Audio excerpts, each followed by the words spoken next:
What's going on, guys? This is the Dirt Bike Channel podcast. I'm your host, Kyle Brotherson. Today, I've got a special treat because we're going to bring on a very special guest. I'm going to talk trail maintenance today because trails are awesome and maintenance is awesome as well. I try to do a little bit of trail maintenance every time I'm out, but today I'm going to talk to somebody who does it full time, who has done this for a long, long time. I think 13 summers he has done this full time. I'm going to bring on Justin Blackstead. He's a trail crew supervisor in the Sawtooth National Forest in the Ketchum Ranger District. That's in Idaho. Ketchum, Idaho is awesome. I've ridden up there. Some of you guys might have been able to do some of the trails up there too, and super stoked. So without further ado, let's go ahead and call Justin in and see if we can chat with him. Hello, this is Justin. Hey, Justin, can you hear me okay? Yeah, sounds good to me. Okay, so I wanted to thank Justin Blackstead. Like I mentioned just a second ago, he is a trail crew supervisor in the Sawtooth National Forest in the Ketchum Ranger District. Did I get that right, Justin? Yeah, that's right. Oh, man. So I'm super glad that you reached out to me because trail maintenance is something that is important to me, and I think it's important to a lot of people, and some of us take it for granted. You know, so I figured it'd be really good to get some information from the horse's mouth, as it were, and just see what stories you have to tell. I know we've got a bunch of stuff to talk about, you know, what you do and you're talking about your crew and the trail cleaning standards and the things that you're looking for, draining water and rerouting trails and stuff. I've got like kind of an outline here that we went over previously. So I'm super excited to get into that. But before we do that, can you maybe just give us a little bit of background of, you know, your moto background, how you got into moto and how you got into dirt bikes and a little bit of a history there? Yeah, absolutely. So 6 years old, got my first dirt bike, XR50 under the Christmas tree, just like everybody wants. Rode all through my young life. And then I was 18 years old and I was on a dirt bike ride, like a club ride. And this guy goes, "Hey, you want to do this for a summer and run a chainsaw?" And I was like, "Oh, that sounds pretty good." I was framing houses at the time. And the next summer I signed up with Idaho Department of Parks and Rec as a trail ranger. Kind of a funny story. The job interview was, I met this guy, Todd, at the trailhead, and I had this clapped out XR400 that Parks and Rec supplied me with a big chainsaw on the back and all the gas and stuff. And I was coming off of a fully dialed CRF 250X. And we went on this pretty gnarly ride, and I just remember suffering and getting to the end of me like, there's no way they're going to hire me. And got a call a week later and started my career as a trail ranger for 4 years. And from there I moved on to the McCall Ranger District, which if anyone's ridden there, it's pretty gnarly trails. It was just kind of a career move for me to get a little more involved in all aspects of trail instead of the, you know, log out, brush drain stuff that we were doing with Parks and Rec, and doing more of the reroutes and layout and design stuff. And that worked really well, and was able to work my way into getting a supervisor position here in Ketchum. And so, now running a crew here in Ketchum, and we take trails super serious, and it's fun. Wow. So I mentioned this on the phone yesterday when we were talking. I'm just kind of scratching the surface of the terrain that there is in Idaho. And for single track, like Alpine Mountain single track, I think Idaho is Mecca, you know, for us as dirt bikers. And there's so many different trails. The trail systems are so vast. And then the thing that I just kind of was beside myself with when I thought about it last summer when we were there, we're out in the middle of nowhere in these trails. And we were actually in some of the trails in your district. But other trails like in White Cloud and some different areas there along around the Sawtooth. I'm like, we are so far away from civilization, and I can tell these trails don't get ridden a lot because of, you know, how you can just tell how much a trail is ridden, right, when you're on it. But I'm like, look at all these logs that are cut out. And I specifically remember stopping at one point with my buddies, with Tyler and Sam, and I'm like, can you believe how many logs have been cut out of this trail this year? And there hasn't been that many dirt bikers that have come through. And so I just wanted to thank you for the work that you and your crew is doing, plus the crews that are around you in that area. It's just absolutely phenomenal. I feel like Idaho is probably doing this better than Utah is. And I hope we can get into some of that, of why that is and how that works. Yep. today in our conversations. But just thank you so much. There's so much that you guys are doing, and it's blessing the lives of, hundreds or thousands of people, hopefully thousands of people. It's something I don't take lightly. Ketchum's a resort community, and, our trails being in phenomenal shape just goes directly to our local economy. So I preach that really hard with our crew members as they come in, that, the work we're doing is beyond keeping a trail open. It's keeping the moto bike shop in town. It's keeping the mountain bike shop in town open. If there's not good trails, there's no reason for someone to come here in the summer. Absolutely. Yeah. Absolutely. So let's talk a little bit about your crew. You've got 7 crew members plus yourself, right? And how many miles of trail are you guys, maintaining? Yeah, we're just over 430 miles here. So it's a lot. But I have to say we're pretty well outfitted. We got great crew members. They come from all over the country every year. They make a decent wage. A lot of them are college students, so they come here for that middle part of the summer. Most of them are starting May 10th this year, and they make a decent wage, get cheap housing, and get to live in Ketchum and crush it. Yeah. That's cool. And so didn't you say, though, that of those 430 miles of trail, only about half of them are motorized? So the other half are for hikers, mountain bikers, equestrians, horses. What else? Is that pretty much covered? Yeah, so that's exactly right. We are unique here where pretty much all of our trails is open to some sort of wheeled traffic, whether it be a mountain bike or a dirt bike. So kind of our clearing standards and how we do things are always geared towards wheeled traffic here. Love it. And when you're out there doing this maintenance, you guys are on dirt bikes, right? You're on a dirt bike all summer long, right? So with the trail ranger job, it was 100% dirt bikes every day, 8 days on, 6 days off, and traveling around the state and doing log out. Now I'm probably on a dirt bike 2 days a week. Use them for all sorts of things, not just chainsaws. Like I'll hook a generator on the back of a TTR 230 with a big rack and haul it into a work site. A lot of the crew members are hiking or whatever. It's hard to hire someone with that skill set, right? To just out of the people we get, it's hard to find someone that is a solid dirt biker and a solid worker that wants to kind of pursue this job. So yeah. Because all the solid dirt bikers are already just on their dirt bikes. They don't want to come. No, man. Volunteers are huge here. It's a large part of our program. Oh, yeah. So, that is so awesome. So what does the season kind of look like for, so your district there in Ketchum, is yours one of the bigger districts in Idaho, or is it one of the smaller ones? How does it fit there? I'd say we're on the larger side with having 8 crew members for the amount of mileage we have. I think last year it was like a really small percentage of our budget actually came from the Forest Service, and then we take that money and we leverage it into grants and whatever. Yeah, 23% of our budget was actually directly from the forest here, and then 50% of it came from grants from IDPR, working with our local nonprofit, the Woodard Trails Coalition, and then some regional funding we applied for youth crews.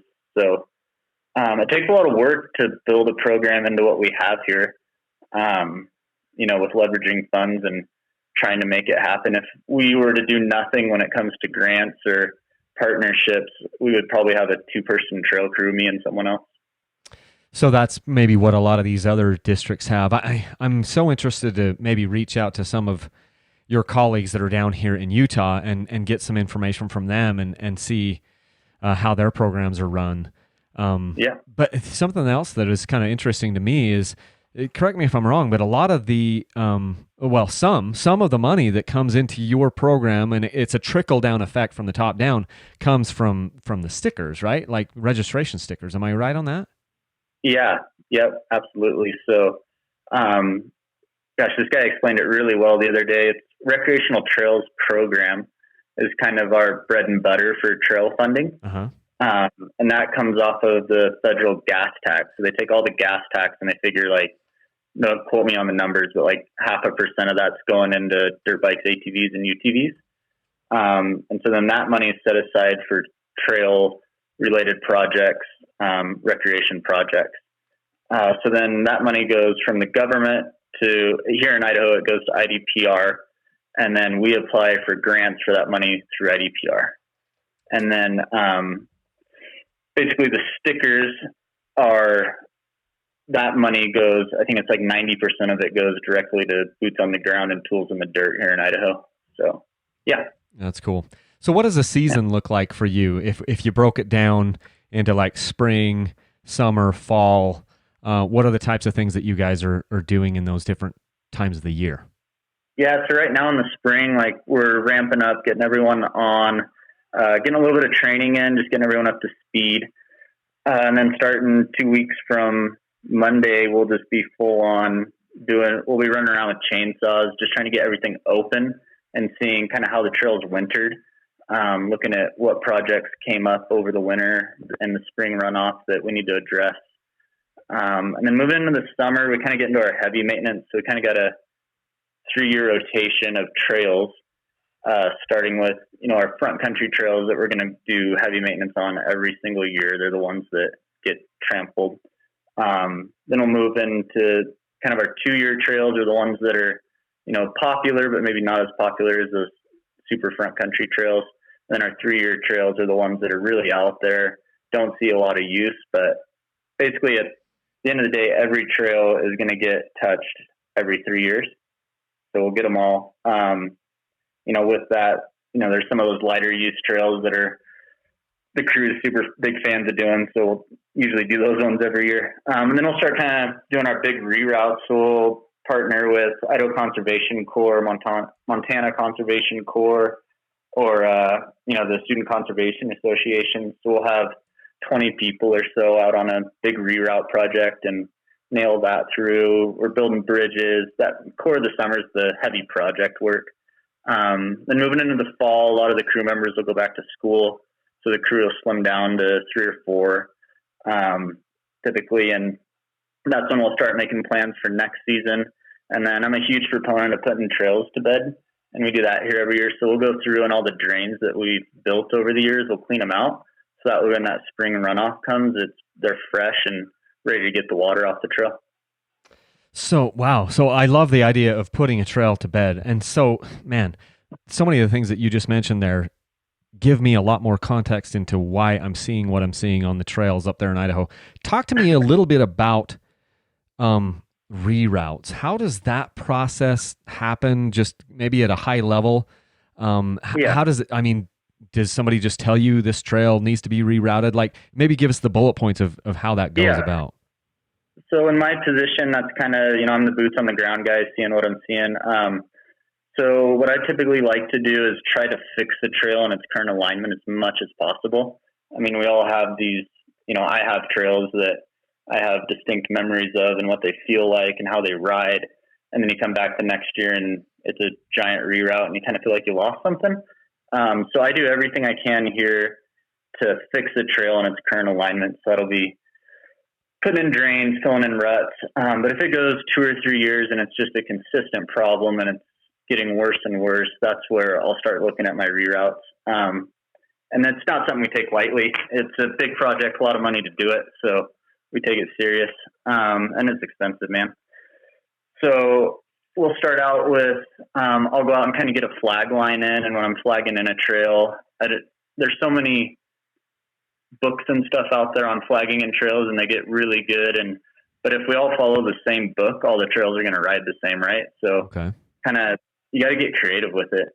So I'll flag it out and then we'll do a NEPA process on it where a bunch of specialists come and look at it, make sure that we're not affecting any other resource, and then go into the budget process of applying for grants for it, and then finally the build process. So that's a real short version of what goes into a reroute. How long does that take to get approval? Is this a full year generally, or you do this maybe in a couple of months? Yeah, man, the timelines are hard. It really depends on the length of the reroute and the resource affected. Okay. It could be something that doesn't take hardly any time, and I just talk to a few people in the office, and they're like, "Oh yeah, 100-yard reroute there, no big deal, go for it." Or, my last big project was, it took 2 years of planning and then 2 years of building. So, yeah. Yeah, we noticed one especially like right up by Stanley, which is probably just right outside of your district, where the trail went through this basic this marsh or whatever. And they did a reroute where they built a bridge in the middle of nowhere. They built a bridge out so we could get across the creek and bypass the marsh. And it made a ton of sense to me because I got my drone out and I just shot a shot from up above, and I saw, okay, so they cut out a little bit of the trail, which took out this one water crossing, but the water crossing was actually pretty dang dangerous because it got so freaking deep in the middle, you could lose your bike, and guys were swamping their bikes there multiple times. I knew of at least one or two bikes that had been swamped there, and then I took the drone up and looked at what had been done, and I went, okay, I get it, and that's actually better. We lost like a quarter mile of trail, but now it's sustainable where we're not damaging the landscape in there and we're not swamping bikes. And so that's the funny part about this is if you've got, we don't want to be just like rerouting trails to make them easier, right? We want to do it for a specific reason, not to make it easier, right? Yeah, I am so against sanitizing trails. So when I'm doing layout on like a reroute, the first thing I'll do is I'll walk the entire hillside and try to find anything that I can add. If it's a technical trail already, I want to try to add safe technical features to it. I don't just want to put a line through the dirt that's wavy. Like I want to find those rocks, find those, off camber sections that are going to be challenging, find those tight trees to go between. Oh, I love hearing that. See, we need more of this. We need more Justins out there where it's like, look, we're not just screwing around here. If I'm going to have to reroute this, I want it to be interesting. And then make it, kind of customize that to the level of the trail that we're already on. If we're on like a fast flowing trail and we reroute it, we're not going to just turn this one section. I mean, it's just creative. I love the creative part of it. You're not looking to change the overall tone of the trail. If it's technical, you want to keep it technical. If it's faster and flowing, you want to kind of maintain more of that vibe. Is that what you're telling me? Exactly. Yeah. And it's totally an art and a science because, water is the worst thing that can happen to a trail. When you think about it, how I explain it to my crew members is in the spring or when it rains super hard, all that water's coming off the hillside and it's getting sucked up by trees and plants and, hitting roots and stuff and kind of slowing its velocity. And the first hard flat thing it hits is the trail. And then it wants to rip down the trail. And that's where we get cutting of trails and we get erosion. So when it comes to fixing trails, drains is at the top. When we do reroutes, it's all about water. How do we keep the water off the trail? See, when you said the worst thing about the worst thing that gets onto trails, I thought you were going to say side by sides, but you. It's steep enough here that we don't have to worry about them too much. We've been lucky here. Yeah. Well, hopefully you remain lucky. And it's true. If you make the trail technical enough on steep enough side hills, then that keeps a lot of people away. But So, I love that. I love that. And then putting the trails to bed. What a novel idea. I mean, there's a lot of other trail guys like you that think about this stuff, but that's just fascinating to me. So it's a really fun time of the year. You're usually pretty beat down by then, and we kind of just all go out with our tools individually. Kind of tired of being around each other too, and it's a good time to just go get some solo time and clean drains. And I'm sure that. So, before we move on to our next kind of outline here, our next bullet point, do you still just love do you still get centered and connected when you're out there in the wilderness, in the backcountry alone? Is that why you're still doing this? Because I have to guess you're probably not, rolling in the dough. You work with the Forest Service, so that means I can kind of extrapolate maybe what that might pay in a year. Do you get the extra, fulfillment out of just being able to be out there in the environments that you love and kind of get recharged? Yeah, I think, this is going on my 14th summer doing this. And I think the things that really drive me is, for one, the crew and working with these, college kids and, teaching them these cool life skills and showing them these rad places is, and a lot of guys are from back east or wherever, and it's just pretty mind-blowing for them. And then, when I go out and ride on the weekends and I see all the people at the trailhead and just thinking about like, whoa, all those people are here to have a good time on something I worked on. It's really rewarding to me. Yeah.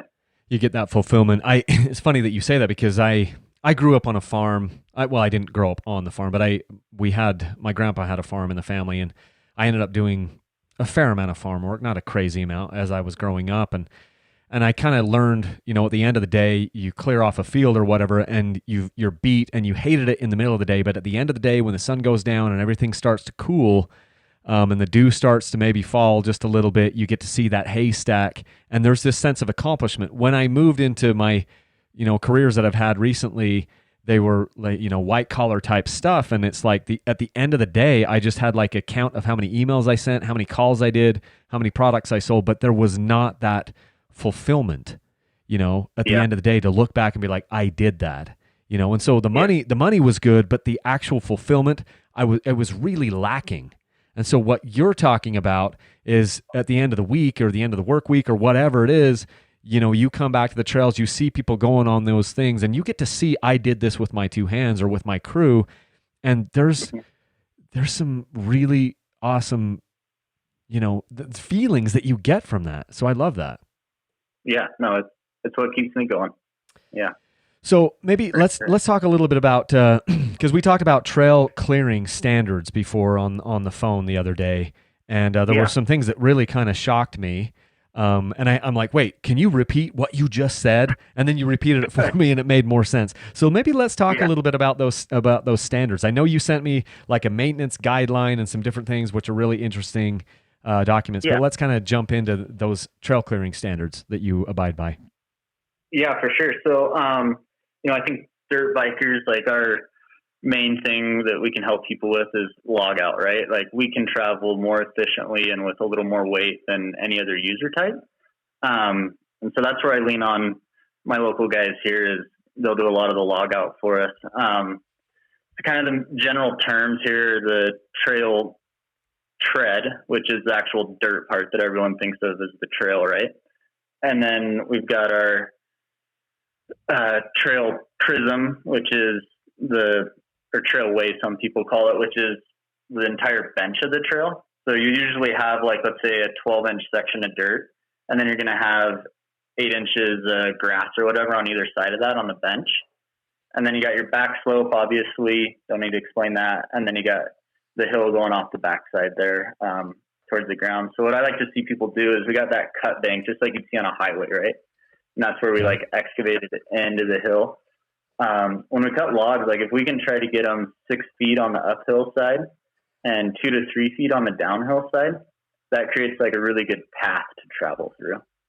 And just remember, like everything we're working on here is multi-use, and think about the guy on the horse with a string of pack mules and all the panniers and everything. Like, let's make them wide enough so everyone can enjoy the trail.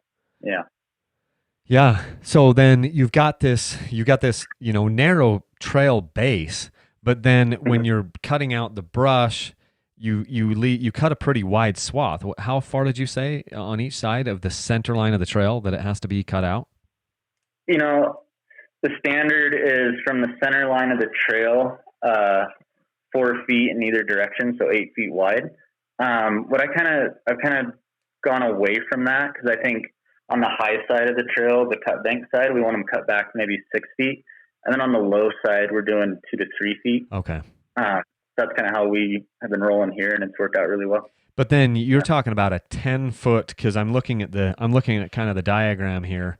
I don't know if I'll hold this up. I don't know if some of the YouTube people will be able to see this, but it's got like a 10-foot tall spec to it, right? That's the height for like branches that are overhead.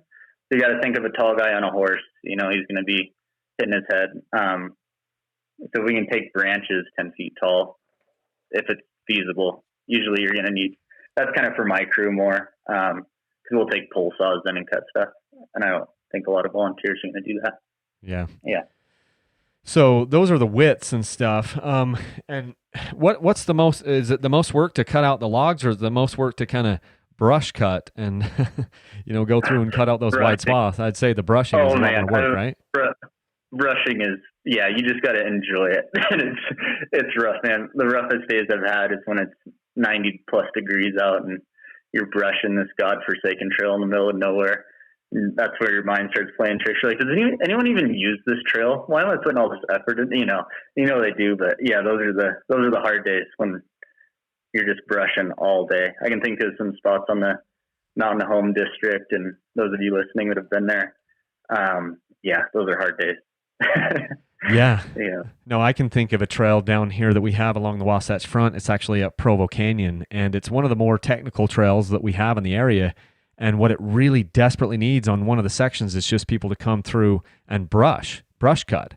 And just because it's grown in, it doesn't get ridden enough, and so there's scrub oak and different brush that are just right on the sides of the trail, and it's tearing your arms off the entire way. And so I need to figure out how we can get some volunteers up there and just knock it out in a couple of days. But yeah, I mean, brushing is heinous sometimes, but I mean, as far as things we can do to a trail to make them more enjoyable, like brushing is way up there.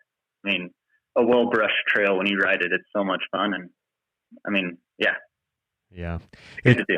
It's the difference in some ways between a trail that's rideable and a trail that's unrideable, especially it depends on, I guess, what the foliage is right in that area. But so what about information? Like, how is there a way that you can kind of get information from riders or local people in the area to figure out, I mean, how do you know if, there's a problem on XYZ trail? How do people get that information to you? What does that look like? So for me, we work through our local nonprofit, the Woodard Trails Coalition, and they're awesome. Actually, the executive director there, Sarah, worked on my crew for 3 years before she took that job. So I'm pretty lucky in that we have a really good relationship outside of work and at work. So a lot of information will get filtered through her. And then I kind of got, being a rider, I know a lot of the riders in the area. So I'll get texts from buddies or people all the time, like, hey, there's a tree down on this trail, or hey, this section's super blown out. I would. Do you ever just respond? Do you ever just respond back and be like, I can teach you how to carry a chainsaw on your bike? And then we wouldn't be having this conversation. You would have already cut it out. No, I mean, I would say 90% of the time I'm getting texts from dirt bikers letting me know what they've cleared out. Oh, which good. is awesome. Yeah, because then I can adjust my day, right? And, it might drive my crew members nuts sometimes where we're just brushing in drains and they're getting the glory work clearing the logs, but that's fine. I'd suggest people reach out to their local, Trail Machine Association or Trails Club, whatever's in your area. And then, reach out to your land manager as well. And, hey, we're thinking about doing some work or whatever, and kind of work through them and see what we can come up with. It's awesome. Go ahead. I think, for me, being a dirt biker and been doing this for a while, when it comes to that, like, public perception of dirt biking, like, sometimes I'll go ride a trail that I know is cleared, but I'll still strap the saw on because it's at a really popular trailhead. And I think just our perception is so enhanced when people see us with saws on bikes and know that we're out there improving the trails. I just think it's a good thing. Yeah. Yeah. No, I love that. I have never carried a chainsaw. I was under the impression here, and we don't have to get into this. We can get this in another day, but I was under the impression that I needed to be chainsaw certified and I had to have CPR courses and all this stuff and an insurance certificate and all these things in order to carry a chainsaw. And I think I had a little bit of misinformation there, but I love the idea of us as dirt bikers being part of the solution. I carry a saw with me. If I don't have a handsaw, I carry a nice handsaw with me. If I don't have one in my pack, which I generally do, it's in my pack right now. We've got somebody in the group that has a saw, and it only takes just a second. Like if a medium-sized log or whatever branch falls down in the trail, it really only takes a second for you to whip out your handsaw and cut that thing down. I mean, I'm talking like even logs as big as up to 6 inches, in diameter. You can cut that out with a handsaw in under a minute, and just kind of then get that off the side of the trail, and it's safer for people and it's more enjoyable. And then we're not cutting around the trail all too often. And I'm sure you've seen this 1,000 times where it's like a 4-inch log fell into the trail and it's kind of on an angle. And then all of a sudden people are going around it, cutting in around the trail. They won't take 6 seconds to drag it off the trail. And I think we as dirt bikers, we need to be better at that. We need to be part of the solution and take those few minutes and get that thing cut out and cleared out. Just take responsibility, right? Yeah. I mean, you see people all the time buying, pointless billet parts for their bike, and then they don't have a saw. And, for me, a Silky Big Boy is an awesome option. I'm showing a Silky Big Boy. I'm showing a Silky Big Boy right now for the YouTube people. So this one is super massive. And then what else do you like? The Big Boy is what a lot of us carry around here. The Katana Boy is even bigger than that. Kind of on our further out backcountry hitches, like we've got 18-inch logs, no problem with that one. Those are the two that I have the most experience with. Yeah. Sorry, I slipped over to grab I've got the Silky Gom Boy, which for me, this is awesome. It's a 240 millimeter blade. Obviously it's a curved blade folding saw.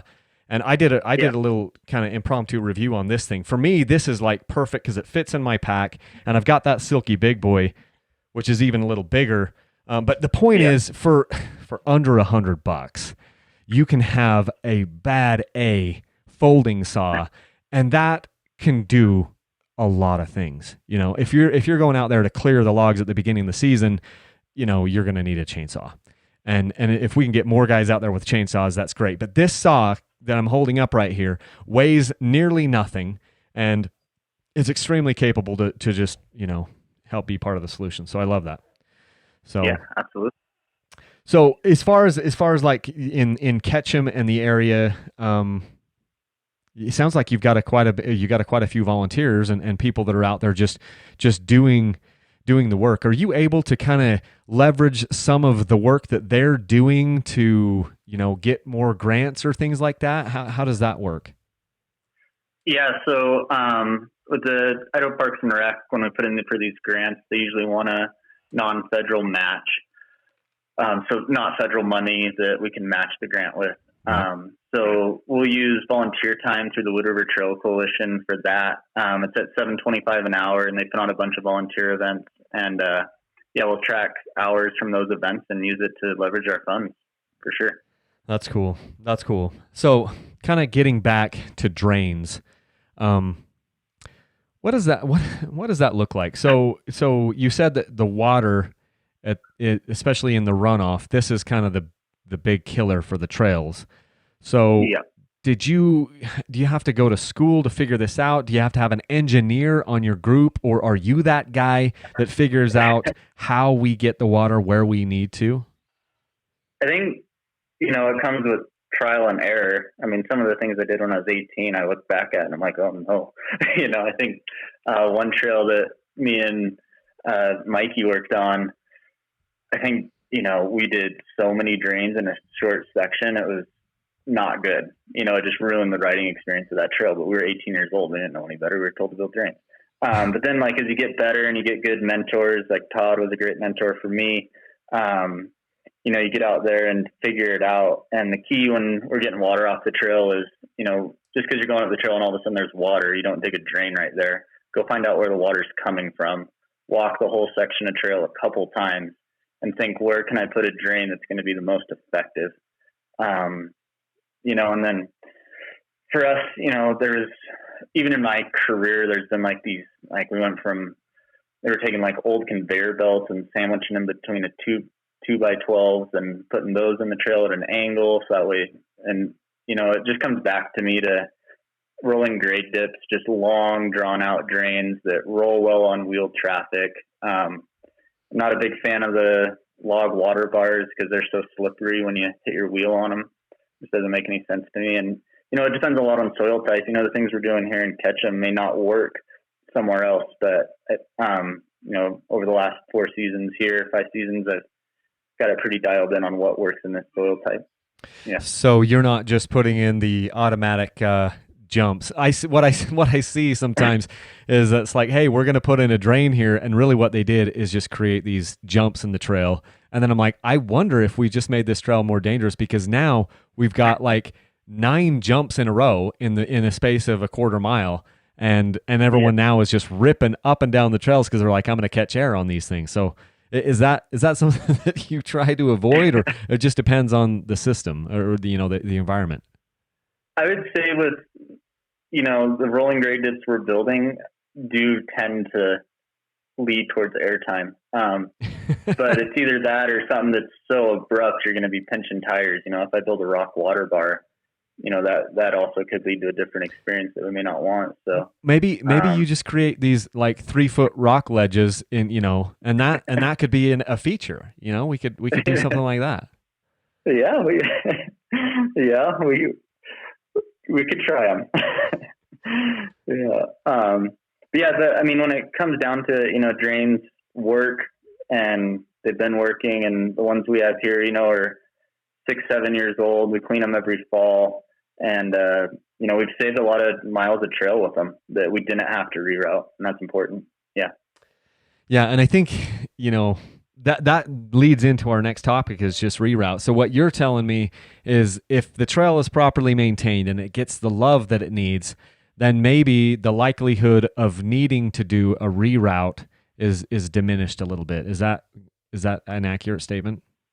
Yeah. So like when I'm building drains, we'll take and figure out where we want it. And then it's usually in a place that has a rut, right? That's why we build a drain there, because it's starting to rut. So as we're digging the drain out from the low side, we'll pull all that dirt actually back uphill, fill in the rut, tamp it down.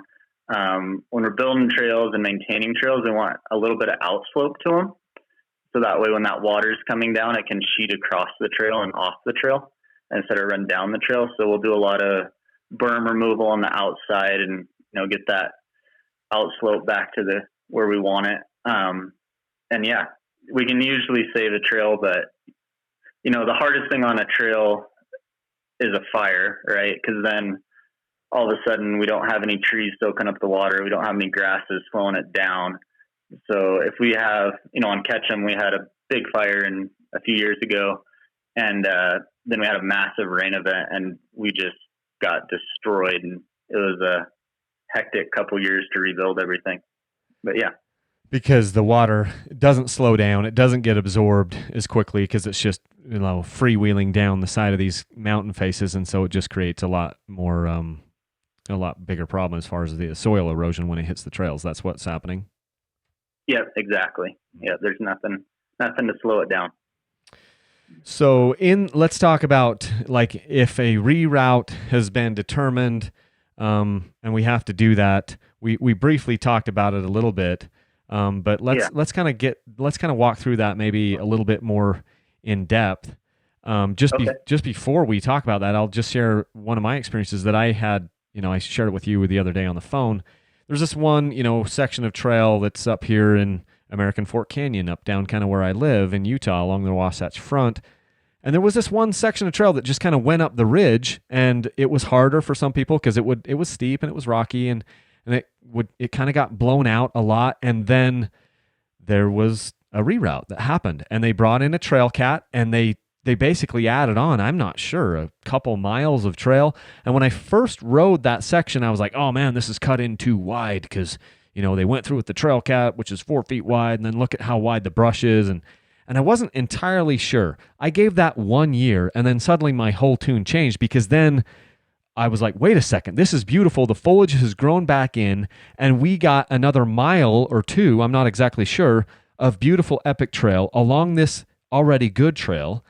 And I just felt like, you know what? That was a better thing than just going straight up, the spine of that deal. So, trail rerouting, I guess if it's done right, can be pretty awesome. So let's talk a little bit more about how that process happens, the costs that are involved, the time that's involved, and some of your, objectives when doing this. Yeah. So I'll start out with, okay, we've made the decision, we're going to reroute this trail. I'll hike everywhere around, both sides, up and down, making GPS points of features I want to go to, rocks, whatever, overlooks even, it's like, hey, there's a sweet view if we go over this ridge, looking at kind of all those values that I can add to it. So I'll get kind of a rough flag line. And then I'll go through with little pin flags and like a clinometer, which measures grade. And I'll have a guy with a stick. I use a skiing probe, avalanche probe for it, and have it marked at 0 for me. and I'll go through and we'll start mapping out the like exact line that we want. And then that's where you're kind of starting to feel that flow a little bit and seeing how that trail is going to move. And then we'll be making sure we're adding grade reversals. So let's say the trail is going up at a 10% grade. Every 100 feet or so, we're going to want to taper that off and even go downhill just a little bit for maybe 10, 15, 20 feet, and then start bringing it back up to that 10%. So it's really gradual. Oh yeah. So that way the water doesn't just have a straight line beeline down the whole thing and ruin your trail. Exactly. So we're building the trail to be sustainable for the long run. And you got to think about it, like most of the trails we ride were not built to be, moto trails, or, they were built by horses and packers and miners and whatever, at least here. So they were trying to get from point A to point B as quick as possible. And so, you're deciding we want to take the scenic route and the more inventive route, imaginative route. I want to get over by this rock. I want to get over by this vista. So there's a different goal in mind than just point A to point B now. Yeah, exactly. But at the same time, like, if it's a trail that's a connector trail that people use to get to other places, like I don't want to take a 1 mile trail and make it 4 miles long. Do you see what I mean? Like, yeah, we still want to get there. But, so once we kind of got that pin flag lined in, what I'll do is I'll hire a conservation corps plus my crew. So I'll have, 15, 20 people out there. We do a lot of hand-built trail here. I like how that process goes for us. So we'll dig the trail out, and we're digging into the mountain. So we're not we're doing full bench. So we're not trying to like stack dirt or rocks on the outside edge. We're trying to dig into the mountain. 36 inches for us is kind of the number I like. Mostly because the Pulaski's 36 inches long, so I can lay it on the ground and know that we're wide enough. And then once we get that built in, we'll go through with rakes and kind of rake everything out. I prefer, if we can, build a trail in the fall. It's kind of what I like to do, midsummer, fall, and then try to keep that closed for the winter. That way the snow has a time to get in there and pack it down really good, so we're not just tearing it up with moon dust when it's freshly built. And then, open it up the next spring. Wow. And so as far as like costs and things, I mean, obviously it's going to, and maybe we can't get into the specifics of that, but this sounds like it's fairly expensive because it's pretty labor intensive. And then maybe there's a lot of different, like maybe if, the different equipment that you use, I mean, what does that look like? Like, what are the general costs to make a trail? Gosh, they're so variable, but I would say for contracting, it's around $6 a foot if we contract it out to someone.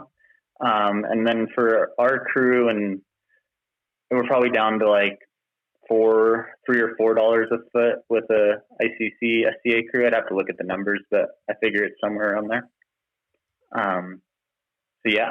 We did a mountain bike trail that turned out being super awesome with Titus Trails out of Haley here. And so he built it with 2 mini excavators, and then we followed it up with an ICC crew for finish work. And then my crew did all the layout and log out. I think we were at $100,000 for 5 miles of new trail. Wow. So I just did the math on that while you were talking here. I just take $6 a foot and I times it by 1 mile, which is 5,281 feet. And I come up with just shy of $32,000 to make 1 mile of trail. Yeah. And that's for contractor prices. If you had private land and that they're doing all the layout and design, they're doing all the log out, they're doing the build and the finish. So they're pretty steep, we can kind of work with that and get that price down quite a bit when we're doing it with our crew. If it's just my 8-person crew putting in, a half a mile of trail, we can do that in 3 or 4 weeks. And, it's not that's cheap then. Yeah. We're just paying our cost. So I think that's why it's important to keep trail crews around too, is, if we were to contract all this out, it'd be terribly expensive. How many different crews, like you talk about a private contractor, I didn't even know this existed. So there are private contracting groups that you can, or I mean, private groups that you can go out there and contract to build trails once, or do the whole process. It sounds like you're talking about maybe even the flag line and the trail planning people and the environmentalist people that come in and say, is it going through, are we doing the right things here? All of that can be done and contracted out. Yeah. We don't do it on our district very much. Like that one project was unique because it was kind of outside my skill level when it came to building like mountain bike berms and whatnot. That's not me. Yeah. So we contracted that part out. But yeah, man, the contracting world's kind of blown up. There's Professional Trail Builders Association.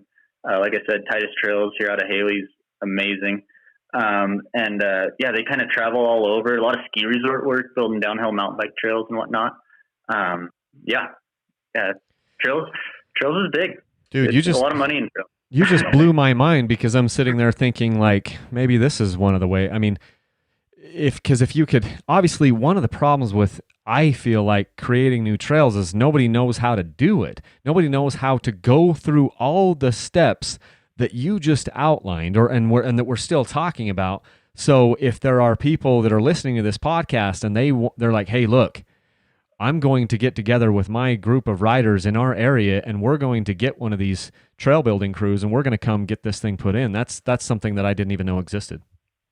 Yeah, and I mean, obviously, the caveat is permission from the landowners, right? Whether it's private or federal, like you got to go through those hoops first. Sure, but even then, if you've got a group that's willing to do that and they know how to get that stuff done, that's 100 million miles closer to getting it done than what I would know how to do. If I know, hey, I can go contact this trail building crew and they're going to find out if it's possible, and we're going to work with them on the lines, and then we've just got to fund it, that could open up some additional possibilities. Yeah, and I think it's more of and this part's kind of sticky for me, not my best suit, but it's more of working with the land manager to get the trail going. A club or whatever, working with the land manager and getting it going. And then once the land manager secures the funding and then hires the trail crew, is kind of how that would go. Love it. Yeah. So tell me what a travel management objective is. Okay. So that's kind of that's our prescription for a trail. So every trail has a TMO, and it goes through, the clearing widths, the tread widths, the maximum grade, the height of protrusions. It's like this document for each trail that is basically what we look at before we go out and work on a trail. Specifically, like if I'm building a bridge, I need to know, what width is the bridge is supposed to be on this trail, So and each trail has its own TMO then? That's correct. Yep. And so, are you're writing these TMOs for each trail? I mean, or have they already existed? Or what does that look like? Yeah, are you cataloging this stuff, or how does that look?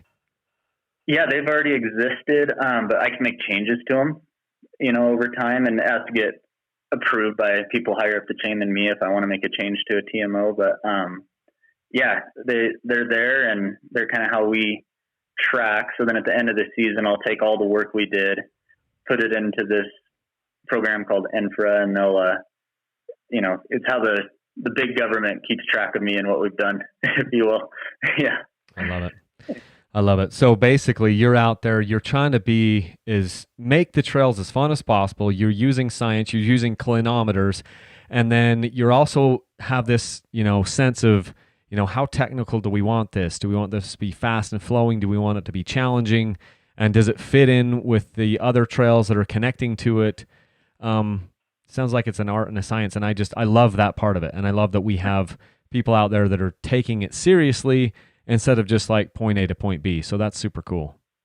Yeah, no, it's fun. It's I don't know what else I would do at this point. It's kind of all I've done. So, yeah. Well, what we need you to do is we need you to create the gospel of Justin and start and getting and maybe I just need to get plugged in with the people around, my area, but I am just hoping and praying that we can get more of this type of a thing happening down in here in Utah. And again, I apologize if you're here in Utah and you're working this same type of job as Justin. here's my email. It's Kyle at Dirtbike Channel. I want to hear from you and I want to become friends with you because we want to do this. So let's talk about getting involved, Justin. So, there's people all over the country. So we're, in fact, all over the world as we're talking here. You are in this, really subset of the world here. It's this awesome place up there in Ketchum and surrounding areas. But how do people get more involved? Like, what do you suggest people do? And how can we as dirt bikers get more involved and be part of the solution from your standpoint? Like, what are some of the things you think about? I think the clubs are awesome. And, as you get involved with clubs, make it what you want it, get in there and, what am I trying to say? Get in and take care of it and be involved with it. But I would look at getting involved at kind of like a local, state, and national level. If you can, like locally, get involved with your club. Statewide, we have the Idaho Trail Machine Association here. And then nationally, if it's sharetrails.org, Blue Ribbon Coalition, that type of thing. You can kind of get like a good input on kind of all the levels if you're engaged in them. Yeah. Yeah. Here's a concept that maybe we can riff on for just a little bit. It was kind of in the outline that we wrote down here. One of the things, or you mostly wrote down here, one of the things you said is no one rides for free. So obviously these are public lands, and here in the Western United States, we have a lot of public land. And, some people think, well, it's free. I don't have to pay here. They're like, some guys might be like, hey, I'm going to go to the moto track. And of course I'm going to pay my entry fee for that night and it's all good. Yeah.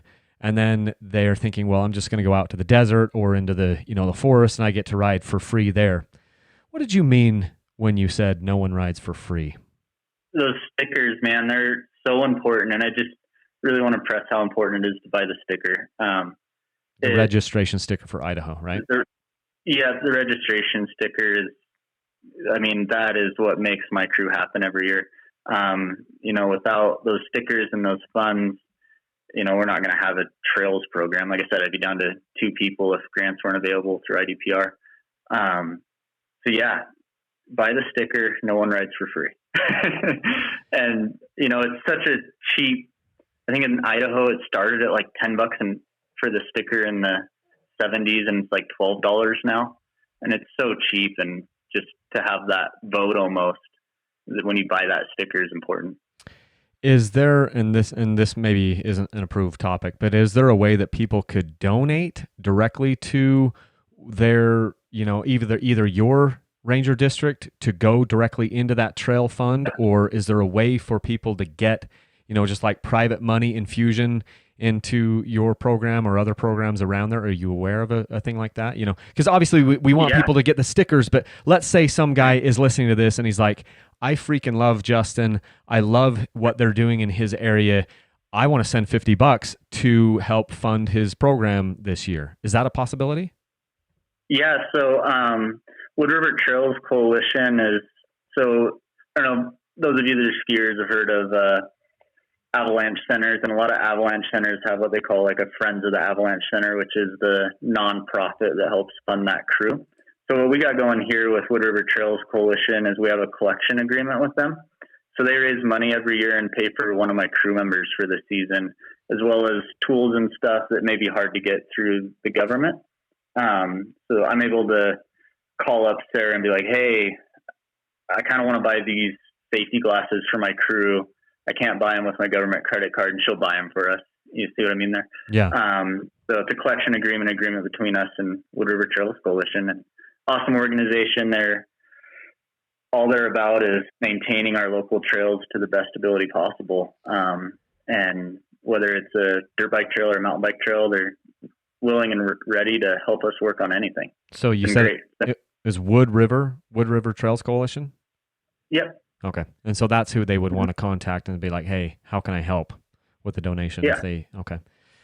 Man, yeah. I love this. And what I want, again, if you are in Utah and if you're a trail crew supervisor like Justin here in Utah, I want to hear from you.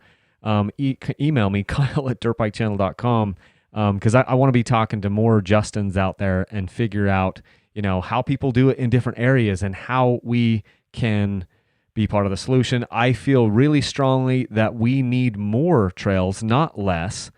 And we need to put them in the right places so that we're not getting booted off of them. Because the way that I feel, and this is just Kyle talking here, I talked to riders that built a lot of these trails along the Wasatch Front in the 60s, 70s, and 80s.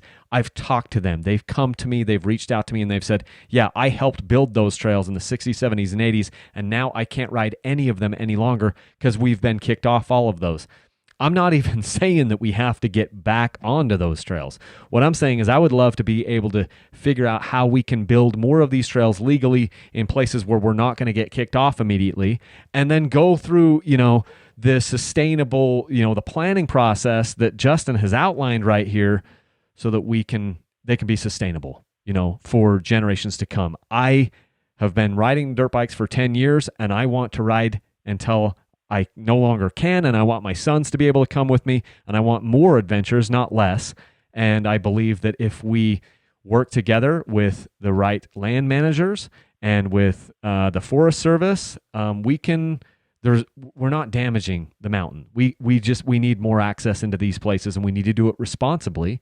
And I think that there's a way to get that done. So I want to talk to more people like Justin. Justin, did we miss anything? I mean, are there ways people need to get in touch with you, or how can we help? Is there any closing thoughts that you have?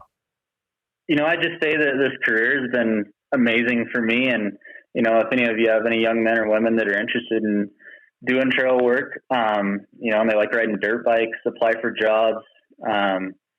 There's youth conservation corps for kind of those high school age kids. It's an awesome end to get a taste of it. They're usually 5-week programs where you're in the backcountry for 5 weeks. We'll pack you in, dig your face off, earn some grit.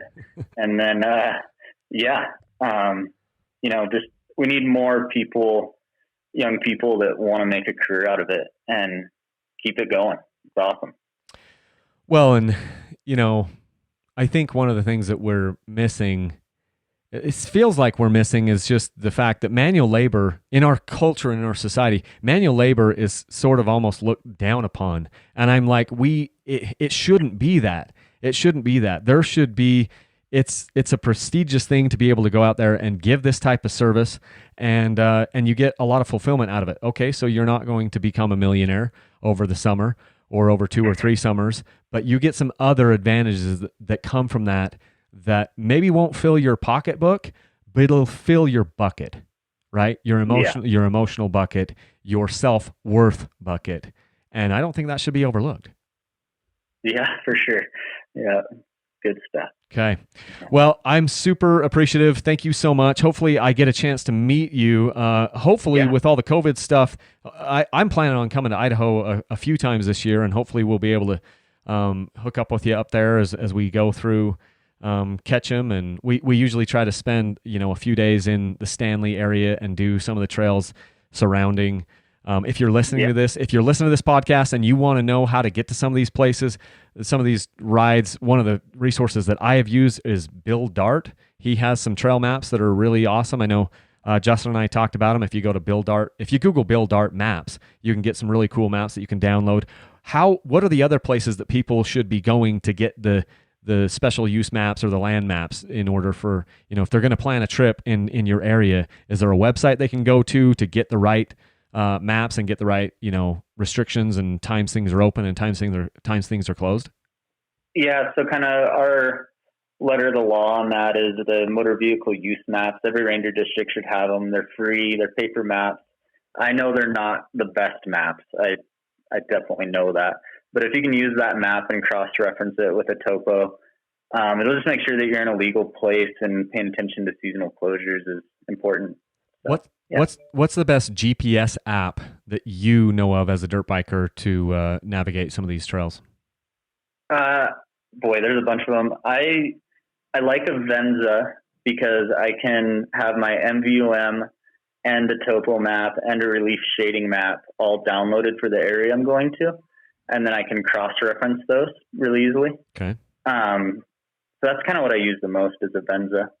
Okay. But I'm curious to see how the new Onyx off-road comes along. It'd be cool if they could cross-reference that with and it may have it already, I just haven't used it enough.